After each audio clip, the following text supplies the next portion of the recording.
오케이. 자, 시작해 보겠습니다. 자, 녹화를 하고 있는 오늘은 2026년 7월 8일입니다. 저희 바로 직전 에피소드가 제가 이제 실리콘밸리에 가서 한번 듣고 온 그런 이야기들을 정리해서 보내드렸었는데 그 이야기의 메인 소스 중에 한 분인 이 니키를 저희가 직접 한번 모시고 더 생생한 이야기 한번 해보려고 합니다.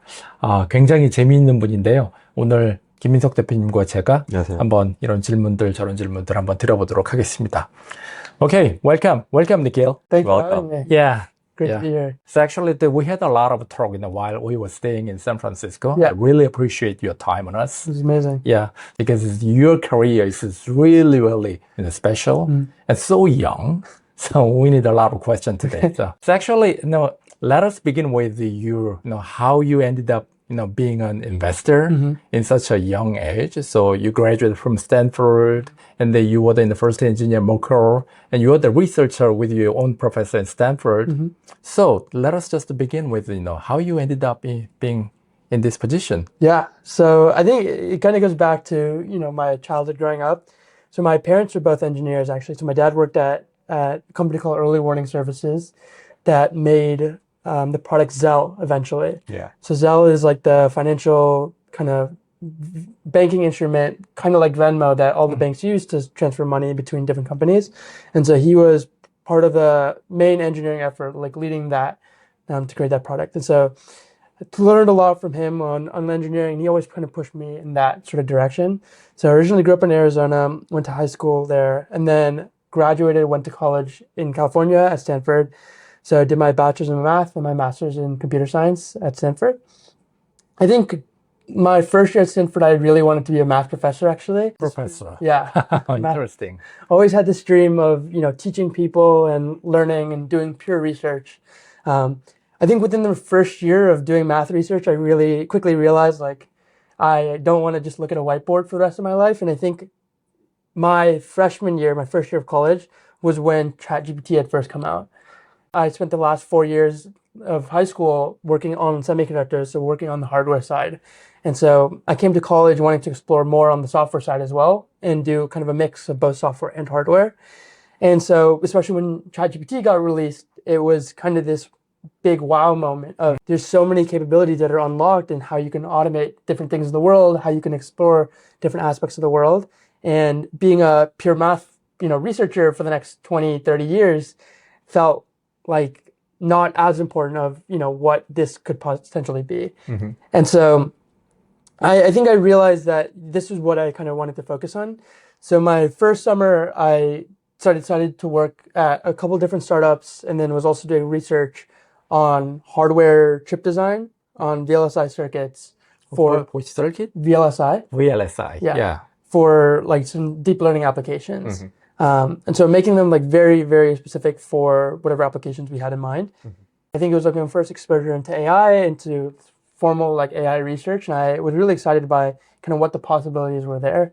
And so over the rest of my Stanford journey, I ended up just working at a lot more startups. I think I ended up working at maybe 7 or 8 startups. 7 or 8 startups? Yeah. We didn't know. A lot of Startup Yeah. experience. As an intern or? As an intern at most of them or part-time I at see. some of them. Yeah, I mean, for me personally, I was never I liked work and I liked working with other people.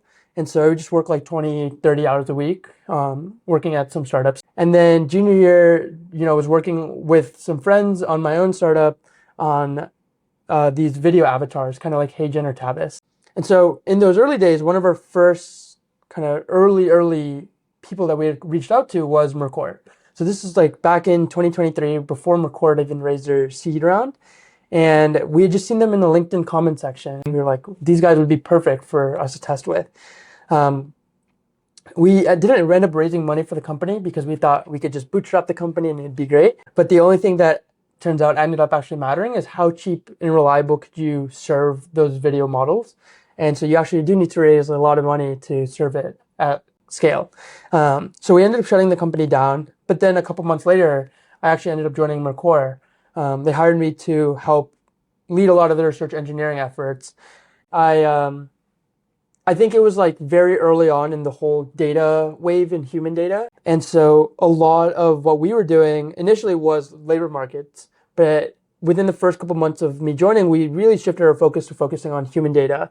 What kind of data is most important for the models to get better at? How can we, create these evals and benchmarks that can actually assess, what do the verifiers look like? Not only did the company grow from 15 people to, now over 500, but got to work with the best AI teams at like OpenAI, Anthropic, DeepMind, Meta, and all the big labs. And so I think that was honestly a really amazing experience. Yeah. To work with great talent, great people, but also get to see like what the frontier looks like across all the labs. Yeah. Like I think the one thing about Mercor that I really found exciting was that like having that breadth, having the ability to see the whole field. And so that's kind of what drew me to investing. And so my partner Max started a new firm called Striker Venture Partners. And so before he started, he had reached out to me shortly before and said, hey, I'm starting a new firm. Would you be interested in joining me? And so at the time, I actually wasn't super interested in, joining a venture firm. Yeah. I actually thought, let me go be a researcher at one of the labs. You get to work with the best people.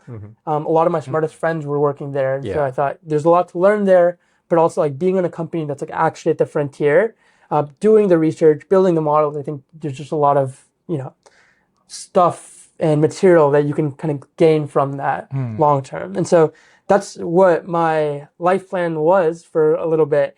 But I think over a period of time, he eventually managed to convince me that, working as an investor at Striker would be just as fulfilling, if not more fulfilling. And you would be able to get to see a lot of the frontier, work with the best teams across a bunch of different spaces, and be able to kind of control how deep and how breadthful you want to go. And so I thought, to me, it was very exciting because it felt very much like a startup where we were starting with nothing. We had no investments, no track record, no name to ourselves. And it's kind of just like, how do we build our brand? How do we build our investments? Yeah. How do we find the best people and, make sure we're partnering with them? Yeah. It's actually that we have a lot of questions about the Striker. Yeah, but then sure. before then, let us just ask some more questions about your trajectory in Stanford and the Mercor. Yeah. So actually, after listening to your story, really envy your position because you're at the right time and right position. And Stanford at the beginning of ChatGPT, Right. and you were exposed to the proper coursework, proper social networks. Yeah. And a lot of good friends in such a young age, and be at the really in the core position of the really renowned company. So, my question is the Stanford, because the Stanford is such a prestigious school, but somebody is saying that okay, undergraduate school is no longer important step in the life of young generation. Right. So, what do you see as a Stanford graduate? What has the school affected on you? I think this is a super, especially amongst like the best of the AI talent, the best of the young people out there, it feels like a more increasingly popular consensus opinion of, the world is changing so fast. If I just stay in school for the next 4 years, am I going to lose a lot of that experience? Am I going to fall behind? I think that's a super fair point. Like, I think, that's kind of one of the reasons why I worked so many different internships is to get that experience, to be able to see outside of just what we were learning in college. I will say, though, that I think that college is honestly a super valuable experience, even if it's not a super popular opinion. I think so what you're saying, the people that you meet, the community that you build, there's a lot of those connections that, you take with you as you develop. You learn a lot from those people. You get to see what they're working on 5-10 years down the road. And I think that, ultimately shapes how you view the world and how you view what problems are the most interesting. Yeah. I think the other thing is especially at Stanford, but at Stanford, a lot of our classes were frontier research. Right? Our professors were, the top people in diffusion, the top people in intelligence, the top people in neural networks. Right. And so to be able to learn from them in their classes that they actively update every single quarter with the frontier knowledge was just tremendous. I had taken a diffusion class with Stefano Erman, who's now the CEO of Inception as well. And I'll admit that class was very difficult. That was super hard. I think the midterm was open note, open internet access, open ChatGPT access, but we got exposed to frontier level diffusion work that was being done at the time. And so I don't think a lot of other colleges were really talking about this, but he had a lot of this material, a lot of the frontier people that were working at DeepMind, working at, OpenAI and all these other labs come into our class, talk to us about what the frontier really looks like. And I think having that exposure, especially like as you start to build your network and start to build that trust with other people, both on a personal basis and on a credibility basis, was super helpful. And so I think that's honestly the value of college, is like being able to build that credibility, being able to build those networks and those connections, and learn like a pretty vast breadth of knowledge rather than just being siloed into like one specific thing is, I think, super powerful. Where you want to be the best at is super important. And I think like you have a very interesting interest when you were in high school, because very few people are interested in hardware and semiconductor in high school. What brought you to a rabbit hole, like digging into a semiconductor? Yeah. So I think for me, it was initially like very early on in college. In high school, I was always interested in math. And so I think with that math interest also came a lot of like physics interest. And so I kind of just wanted to work at a lab that was doing anything experimental physics related. And so I just cold DM'd maybe 200 to 300 professors asking, can I just work in your lab? Yeah. And as a high schooler. As a high schooler. And as you can imagine, most said no. Actually, everybody but one said no. And so just ended up working with that one professor that I had a chance to. So I got to work on a lot of cool projects. Semiconductors was probably the biggest one. So worked on, the nano bonding between two different semiconductor materials, looking at surface energies and things like that. Also worked on a lot of like material science related to bio, which I thought was super interesting at the time as well. Did you hear about Theranos by any chance? So this came out when I was a freshman in high school. And so the whole thing with Theranos, just for a little context for the viewers, is that it was a claim made that you could diagnose blood tests with 1,000 times less than what current blood tests did with the same kind of blood testing technology. And so there was a huge scandal about transparency and about how the technology actually worked. And so at the time, we were working on a lot of like elemental analysis in our lab for, the semiconductors and seeing like how did the bonding process actually go? How did the surface energy bind and things like that?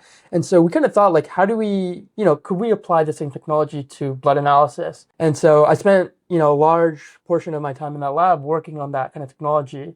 We developed a polymer coating that can solidify blood in a way that makes it analyzable by solid state techniques like X-ray photoelectron spectroscopy or ion beam analysis and things like that. And so I think for me, it was just like, I had always had this interest in like kind of like real world things you can touch, like the physical world stuff. And, especially on the more physical side. Yeah. And so, I was just super interested in kind of working. It sounds like a practical physics. Exactly. Yeah. Contact at least like 200 professors. So actually, before we moving into the striker thing, so actually let us just tap on the Merkle. Because you're definitely you're also at the right time, right place, right position with the right people. But actually, that time was actually the frontier model was evolving rapidly. Right. So what have you learned, and what have you experienced while working with in the frontier labs?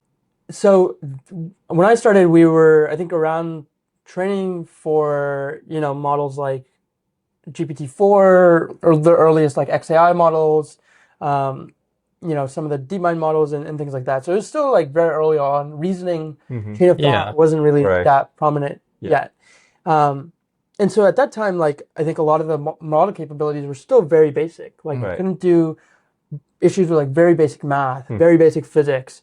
A lot of our earlier tasks were like, how do you do like middle school level math even? Right. And so I think a lot of the early problem was, especially from our core side, was how do we find people that we can just staff onto these projects, right? It was like building that database, building that expert network, building that muscle out. And so I think I learned a lot on that side of what does the right profile of person look like for these specific tasks? What do the tasks need to look like? How do you manage those kind of operations to make sure that the data is being pushed out in a very credible way?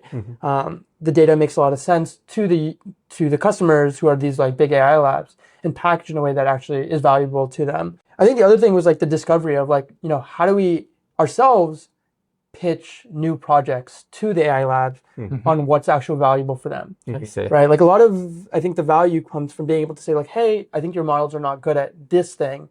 So were you mainly preparing the pre-trained data set or the RLA chip data set? A lot on the RLA job. And 2024 was actually the OpenAI reasoning model was in September of 2024, right?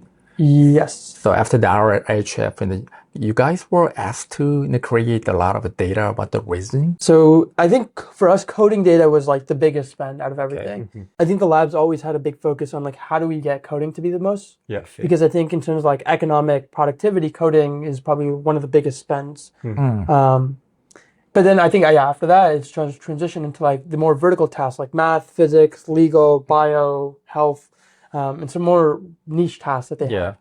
It's actually, even though we are introducing a lot of, technological advancement by the frontier labs of, Anthropic and the DeepSeek and the Kimi. So we are mainly focusing on the algorithm part, but the real one is the data.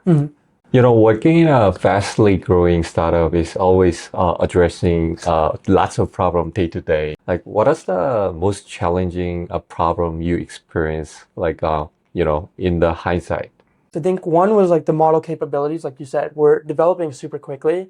And so the question for us as data vendors is we need to be ahead of, where the model capabilities are and like try and predict not just the today, but where is it going to be in 3 months. Right. I think like data especially is a matter of trying to be the best at operations of making sure that we can deliver on contracts as fast as possible, but also making sure that we understand where it's going to go and how we can predict that going forward. So I think that was like one of the, I wouldn't say problems, but one of the challenges that we had of like, how do we address that? I think the other thing was, especially in the early days, was trying to find the identity of, we started off as this labor marketplace company to do full-time staffing. And this human data business offers a lot of revenue, and the potential to grow really, really fast, to scale the company. And so how do you kind of, from a strategic point of view, calibrate whether you should be focusing more of the engineering and operation effort on short term with this human data, which is what it seemed like at the time, versus long term on labor marketplaces. Now, when we thought about it back then, if you look at the long horizon post AGI world, you assume that these models will be so good that they'll be able to handle a lot of knowledge work. And so in that world, there's a kind of a couple of assumptions that you can make or consequences that you can formulate. It's either that the way that humans will interact with these models will change very differently, and the number of jobs will remain relatively the same, or it's that these models will be so economically productive that the number of jobs for certain sectors will start to decrease. And those are typically the sectors that we would probably be helping to hire for. And so it's how do you think about, prioritizing your engineering effort in like the tools that you build, evals that you create for which of these kind of efforts. And so I think that was like one of the big kind of internal conversations that we had for a while. Because I think at that time, it wasn't like super obvious either that the data spend would continue to ramp up at the scale that it has been, right? Like these models have gotten to trillion parameter, 10 trillion parameter models. Back then they were, on the order of like a 10 billion, 100 billion maybe. They're much, much smaller. And so the data spend was also exponentially smaller too. And so it wasn't as obvious back then to a lot of people that this was the right call. But a lot of people thought, this will be a market for maybe a year, 2 years, and then it'll get saturated out after you have enough experts that train it on all the physics data and all the math data. But we're seeing that this is not the case and that the data spend will continue to increase, for the next couple of years at least to come.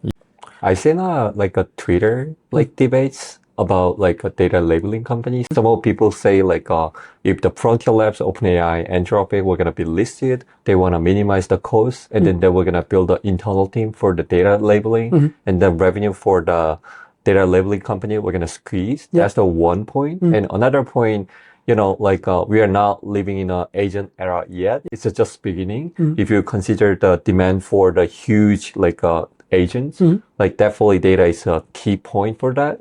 What is your perspective for this debate? I think XAI has been doing expert level like labeling in-house for a while. You're starting to see other labs like OpenAI start to transition towards this now. I think that there's kind of two ways that data spend kind of occurs now, right? Like one is on the model side for evals, benchmarks, human data for the actual AI models, and the other is on the enterprise side. So creating these verifiers, creating these RL environments for these open source models to help enterprises reduce their token costs and also increase their performance on certain tasks. And so I think that second camp is actually a huge market. Knowledge work, it's massive, on the order of trillions of dollars. And so the data spend will also be accordingly proportional, right? And so that's billions, if not tens of billions, hundreds of billions of dollars just there alone. And so I think maybe the labs will start to stand up their own operations, but do they have the resources to stand it up at the scale that, Mercor has already been doing with such a smooth engine to this point? Like, where do the priorities lie for OpenAI? Is it more on the model training side? Is it on the data creation side? I think the nice thing with data labeling specifically is that you already have a market that's pretty competitive, right? Like you already have companies like Snorkel, Mercor, Surge, AfterQuery. And so I think, a big part of that is execution, making sure that the customer delivery happens on time with high quality data. And I think Mercor has historically done a very good job at that. And I think that's something to also keep in mind of you are paying for that expertise. How do you create a ton of benchmarks across different suites of tasks? And I think that's kind of the argument for why companies like Mercor, have such a strong position in the market today. So actually, these guys are actually creating the demand by themselves. We met the guys from AfterQuery. So they are just creating the niche area for the really expert area, and then go to the frontier labs, and your model is not good at this one. You should buy it. Exactly. Yeah, and then go to the next one, and then that one would excel your model, so you should buy it exactly. too. Yeah, exactly. So that kind of. You mentioned enterprise didn't hire a digital worker yet. So what if they leverage their traces, their data? Definitely that would be a huge market outside of Frontier Labs. That would be a good point. Exactly. Yeah, I think capitalizing on context and enterprise data is a big theme for this year.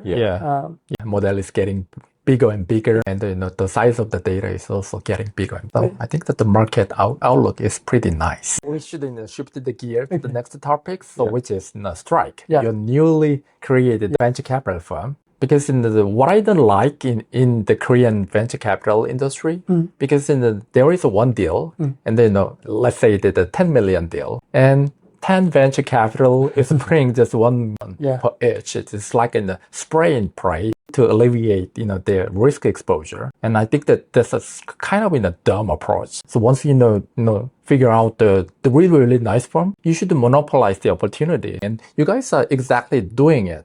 So could you please, introduce your investment thesis and your portfolio company? Our investment thesis is honestly super simple. Aiming for about 10 investments for the full firm. So just like you said, instead of doing this spray and pray strategy, which I think can make great economic returns, but if you want to really get the highest upside possible, if you really want to, leverage your ability to change the outcome of companies and really work with the companies that you invest in, I think you really need a super high conviction strategy.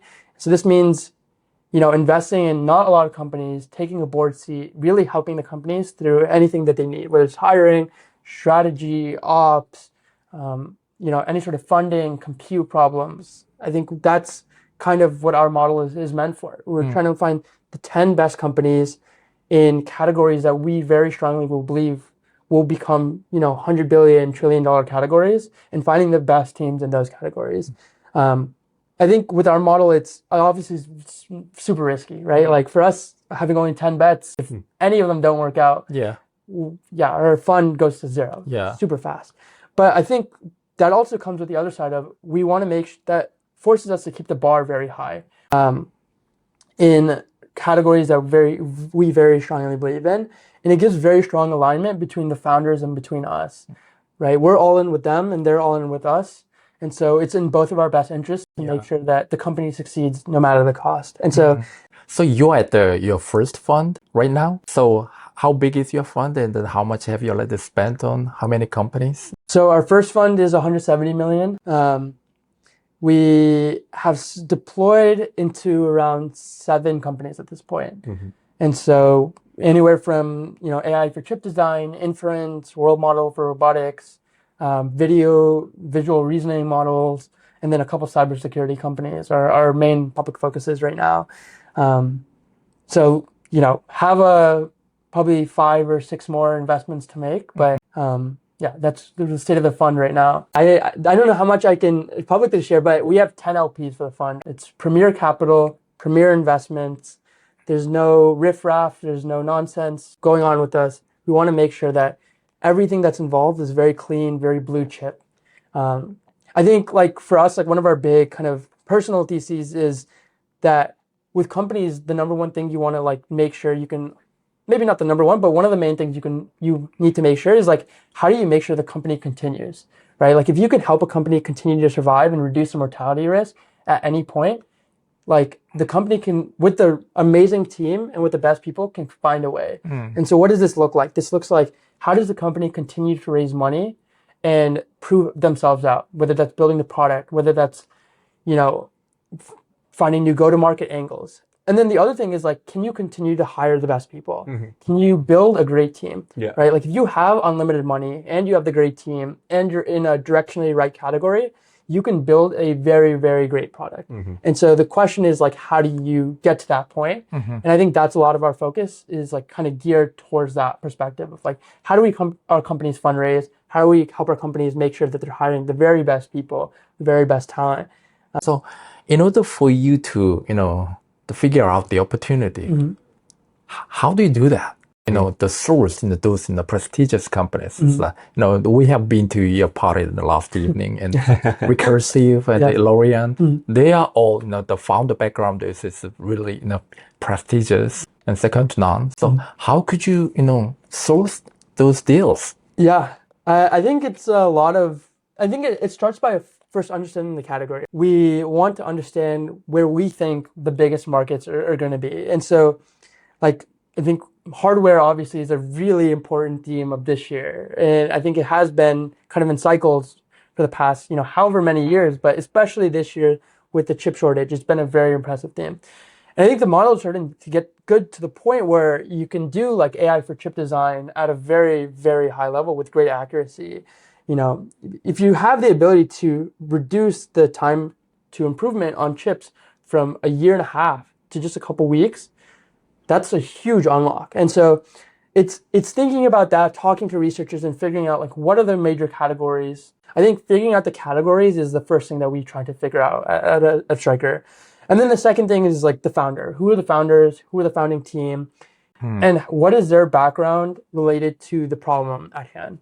Why are they the best suited for this problem? How long have they been thinking about it? What is their angle? What is their edge? If you can answer those questions, I think then, we get more conviction in why you are the team that we should back and why you're the team that we think will win in that category. For example, the Recursive team started by Anna and Azalea. Azalea was actually my research professor in college. Oh, yeah. And so was doing an inference project under her at the Scaling Intelligence Lab. What a small world. What a small world indeed. She's an amazing professor and even a more amazing researcher, honestly. She was one of the co-creators of Mixture of Experts, super highly used in a lot of AI models today. And she was the co-creator with the other Recursive founder, Anna Goldie, of Recursive Intelligence and AlphaChip.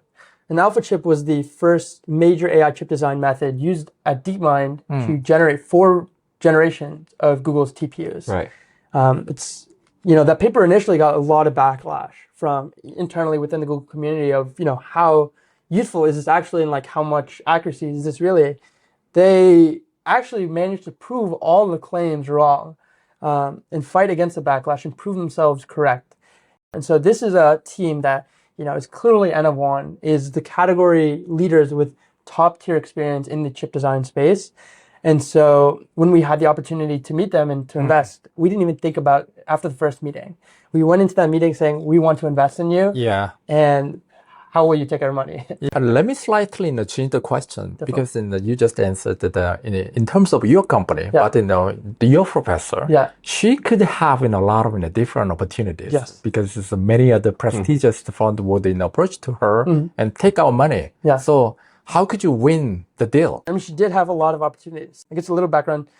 So after she was at DeepMind and AlphaChip, her and Anna were actually the 25th and 26th employee of Anthropic. And so they were there for a year, built out a lot of their infrastructure and post-training stack, and then left to go back to DeepMind and go back to Stanford. I think it's kind of a mix of things. We had a personal relationship with them, obviously. My partners are also on the board of Reflection.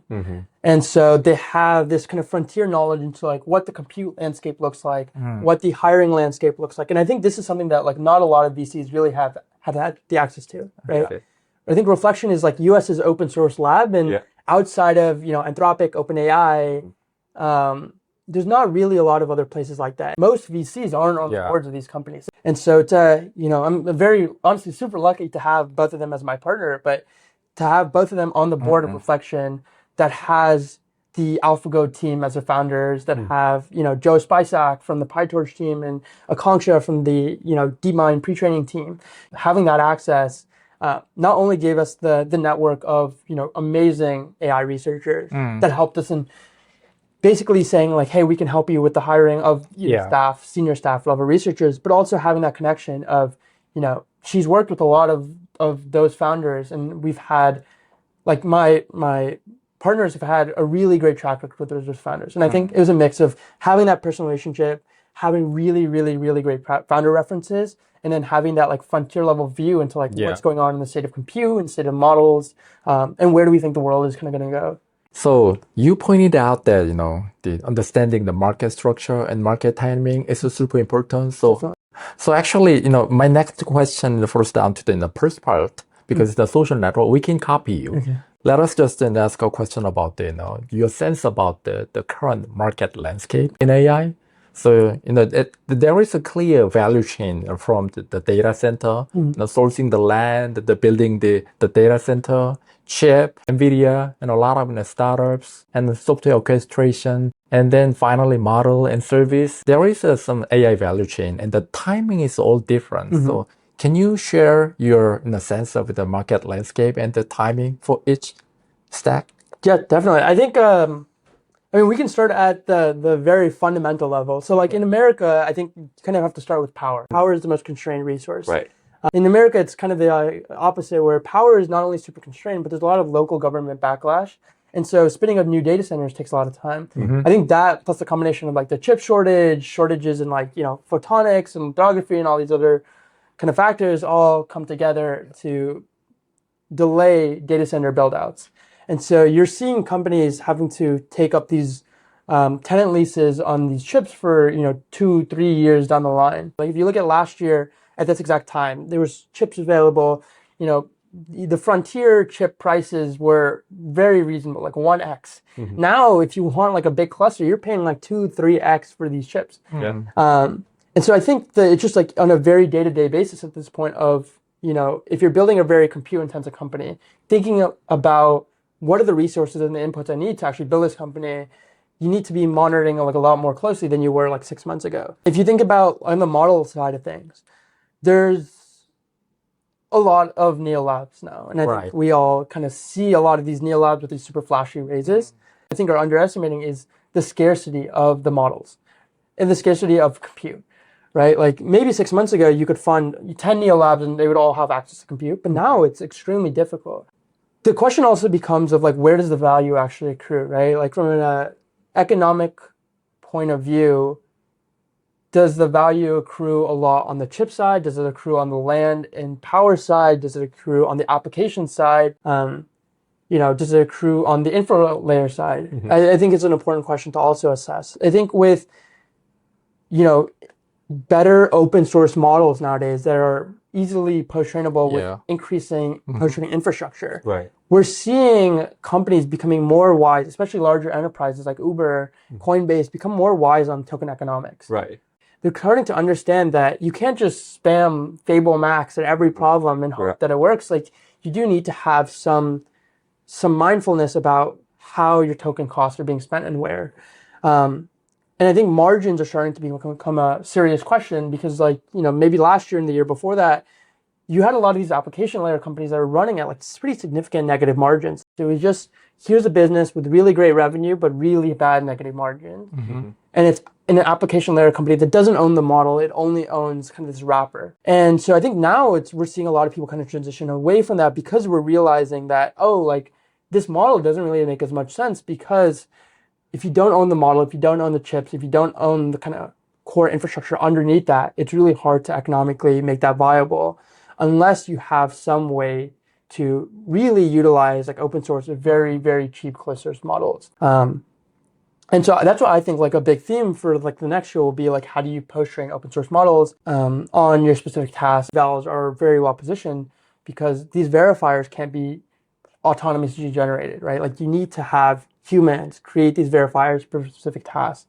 And so that's where I think like a lot of the value will actually end up accruing is in evals, is in verifiers, is in understanding, like, let's say you take a vertical of accounting firms and you can create evals on all the tasks across all the different accounting firms and you can train that into a model and use that model back again. You can add a lot of value that way. So like probably 2 years ago, if we say like every enterprise need their own like eval system and like RL environment, most of researchers and engineers say like that's not possible. Exactly. That's too expensive. But like time has been changed. So you think that like this year or like within a near future, enterprise we're gonna build their own like RL environment like eval and then build multiple like agents leveraging like open source, minimizing token costs and maximizing token efficiencies. Yeah, definitely. I think the unit I really like that actually came from the Hazy Research and Scaling Intelligence group at Stanford is intelligence per watt. So if you have a certain task, what is the cost per watt in watt hours to accomplish that task? And I think that is a honestly very important metric because it kind of capitalizes on not only like how many tokens, but the cost per watt, the cost per token. And I think we're starting to see that this number over the past, in like 6-month increments, are starting to go down very, very somewhat rapidly. And so this is a pretty astounding kind of metric because it shows that now we're starting to move towards commercial viability in enterprises on these like larger multi-agent frameworks. So I'd like to get the sense of the market timing from you. I just give you just 100 points. Now I just wondered, if you distribute your points into each stack of the AI, where would you put your points? I think for me personally, I think if we're talking about right now, I think robotics and physical AI foundation models is a very crucial space.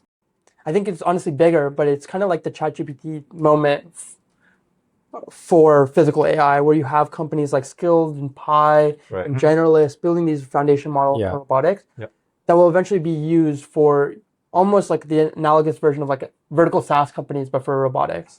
Already starting to see that with like construction companies that are using fine-tuned Pi models or excavator, drills that are using fine-tuned Pi models as well. So I think I would put, 40, 50 points into physical AI right now. I think there are some areas of physical AI that are like still a little bit too early and will take more time to develop.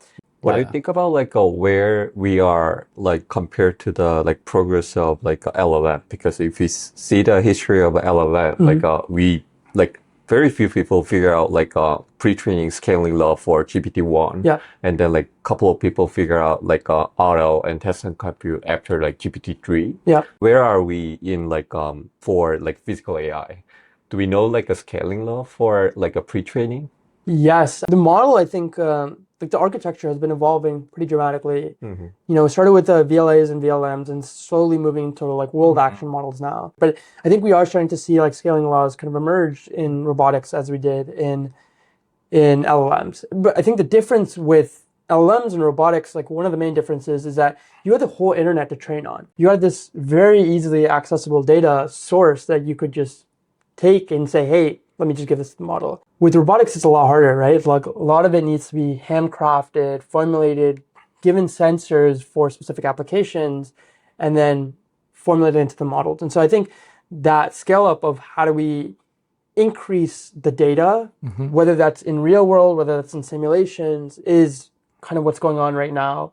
A lot of new role model companies emerging, a lot of development being made in the larger companies like with Genie and Dreamer, or Groot even, and Cosmos from NVIDIA. And so, yeah, I just think there's still like a lot more to be done, but I think we're nearing that point of having that big breakthrough. So I would say probably closer to like the GPT-2-ish moment. I think we're starting to see, especially with a lot of the general foundation models, they have, solid revenue in doing these deployments at larger scales in manufacturing and assembly line tasks.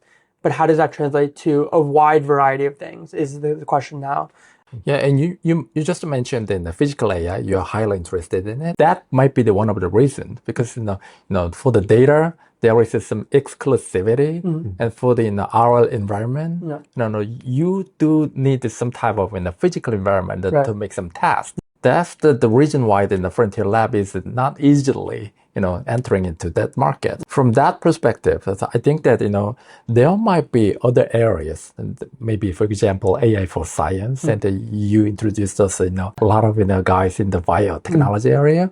So there might be some next area of your interest. So what would they be? I think frontier labs are starting to move into robotics now. Like OpenAI has moved a lot of their Sora team into robotics at this point. But I agree. I think if you ask me where would I put the other 60 points, a good 30, 40 of that is going into bio. I think bio is one of those big next frontiers. I think you can learn a lot from where do the labs put their focus, right? Like if you look at Anthropic, if you look at OpenAI, they're building out these life sciences teams, they're building out these drug discovery policies because they also believe that biology is one of the biggest frontiers in human, civilization. Right. It's one of the biggest problems, and also economically, it's one of the most important problems to solve. I think longevity specifically is one of those problems. And so you're starting to see companies like Isomorphic, Tri Discovery, Lila Sciences, Edison Scientific, start to emerge and start to be well capitalized to kind of tackle these problems.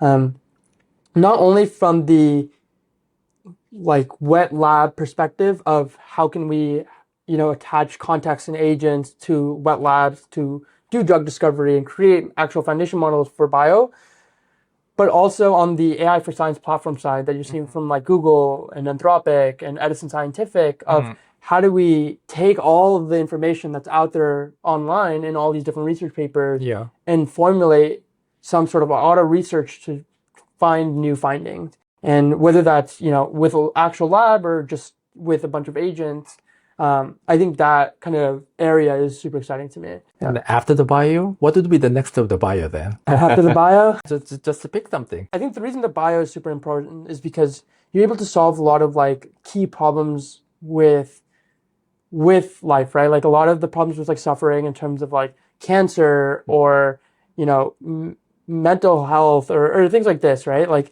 I think you're able to solve that with a lot of these foundation models for biology and just drug discovery and things like that. Once a lot of those problems start to resolve, kind of in the long term, and we have the ability to live longer, more fruitful lives, I think something that becomes actually really important, in the very long term post AGI case is how do you actually build those communities of people, right? How do you make sure that people still have the vehicles in those third spaces to be able to interact with each other in a meaningful way? Now that, we have longer lives to do more things, to explore more things, we already have a lot of the AGI presumptively to solve a lot of our core problems, to build out the software, to build out the infrastructure and the hardware and everything else that we need. And so now the focus is on how do you foster that human to human connection and how do you make, life really worth living? And so that's what I envision, is the very long-term future. So let me just ask about a little bit of a Korean perspective. You just mentioned the AI landscape, and from the Korean perspective, what are you specifically expecting from Korea per se? I think Korea is really interesting because it's one of the few countries I think that has, amazing AI talent, has amazing manufacturing, amazing hardware. If you look at a lot of countries, most countries don't have that capability, right? there's also only a few countries in the world that actually even have the ability to maybe even do like a sovereign lab, right? I think Korea could be that next country because of the talent density that's here, both on the software and the hardware side. And so I could definitely see it being one of the next kind of bigger powers on the AI front in developing those capabilities. You have amazing companies like Samsung with their Foundry. That's a great, TSMC competitor. You have SK Hynix. You have, just a ton of amazing companies here. Yeah. And so I think there's a lot that can be done, honestly. Yeah. So Nikhil, so if I ask you to, if you are to fund, one of the prestigious Korean startups right now, so what area would it be? So I think for me, if I were looking to fund a Korean startup right now, I think hardware is probably the first thing I would go towards. I think Korean hardware just has historically been very, very strong. Electronics and hardware has a very strong place in Korean history, and I think it's just something that they're like one of the best in the world at. Right. And so I think it's just like having that knowledge, having that expertise better than almost anybody else in the world is just like no-brainer. the hardware you just mentioned is mainly about the robotics and the physical AI. A lot on the physical AI, but I was thinking more actually on the chip side. So more on like semiconductors, on memory, Right. Building specific like inference chips for specific architectures and things like that. A lot of components required for building data center. Yeah. Exactly. Like switch. Yeah. Exactly. So actually, we're gonna have a party with some analysis Oh, this evening, and you're gonna meet a lot of So excited. talented chip in Korea. Like what actually brought you to build the agent at that time, and like what you did, and like what you learned from that experience, and why do you decided quit and then jump into the investing area? Yeah, totally. So 2025 was like an interesting period where enterprises at that point still weren't super keen on using AI. Right. I think like especially the more legacy enterprises didn't really want to use AI. They didn't see the economic value. And so convincing them that AI was the answer to a lot of their problems of automation was a really hard sell, which was like the number one issue. I think number two is like at the time we was working on like very bespoke custom deployments. Yeah. And I think it just doesn't scale that well. And so if you want to create like a very lasting business that is actually super meaningful, that you can envision yourself spending the next 10, 15 years doing, I just felt for me like that wasn't the business that I wanted to be doing. I think there was more interesting problems that could help more people. And so that's why I ended up going with investing was I think you have the ability to kind of influence that, to fund ideas that can actually impact a lot of people in a very positive way. We didn't mention about a lot of agent startups, but we are seeing a lot of startups in the San Francisco and Seoul. They are all agent startups. So what is your take on those startups? Market timing sense about market timing. I mean, I think it's great. Like this is kind of the year of the agents where the models are becoming capable and where enterprises finally want to start using AI a little bit more, which is why it makes sense that now is the time when everybody is going to try and capitalize on this opportunity. Yeah. Right? Like you have the whole digital TAM market that wants to be uplifted, that can be, advanced with agents. And so having that insight of like, how do you actually build agents in production systems, the people that started in that very early at the, last year in 2024, and then like at the start of this year, have had that knowledge and that expertise that they're going now to deploy. The thing also to keep in mind though, is that building agents is a very quick ramp up. You can easily quickly scope up on that. And so I think that's what's also causing a lot of people to start these companies because they realize like the market's big, there's a lot of greenfield space. And so there's a lot of money to be made as well in kind of building these agents for different enterprise tasks. I think that's what makes the market like very competitive and very saturated. And so it's about figuring out how do you fit into the market, where are you positioned the best to really compete at. If you came to us saying that you wanted to build another agent company and we said, what are you building for? And you said, I'm going to build for enterprises. And we said, why do you think you're going to win? And your answer is, I think I'm going to move fast. That doesn't mean anything. Like everybody thinks they're going to move fast. Yeah. But like, why are you built for this field? Yeah. Why do you have that mandate? And so I think that's the question that every founder should be asking themselves.